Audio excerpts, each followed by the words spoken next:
We're now going on to the derivative, which is the shortcut of finding the gradient. Now here we're going to be using what we call the power rule. So find f dash x, we want the derivative of that using the power rule.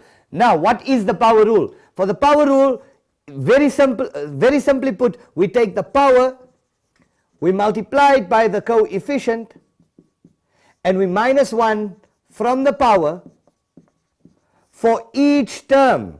I'm going to write this in capitals for each term.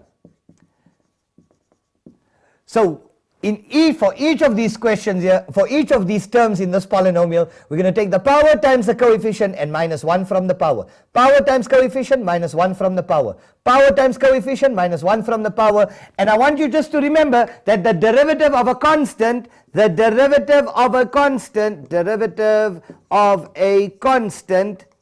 means a known is always equal to 0. So the 6 will just fall away. Remember, derivative is for unknowns. The derivative of a known is 0. It's got no gradient. A straight line, x equal 2, y equals 6, whatever the case may be, has got no gradient. Gradient is only for unknowns. So let's get started. So now you cannot go and use now first principles. If you went and you used that long first principles method, you'd get 0. Because all they're asking you is find f dash x. They did not say by first principles. Remember what I told you? You only use the formula if the question asks. So f dash x, let's take a better pen here. We now go f dash x is equal to power times coefficient. 3 times 5, 15, x. What must we do? Minus 1 from the power. So subtract 1 from the power. So 3 minus 1 is 2. There's it. We're done with the first term. Let's now go on to the second term. Positive times negative is a negative. 2 times 3 is 6. X to the power 2 minus 1 is 1. 1 times 2 is 2. X to the power 1 minus 1 is 0. We know any base to the power 0 is always 1. So that x will fall away.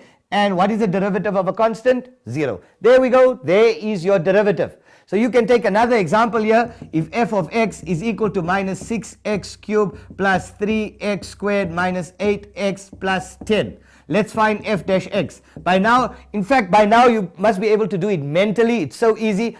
3 times minus 6 minus 18x squared plus 6x minus 8. X will fall away, the 10 will fall away. And that is your derivative. Now remember, derivative, the question in the exam will never tell you find the derivative like this. Right? This is just a process of finding the derivative, which will be now used throughout calculus other than using the formula. Okay?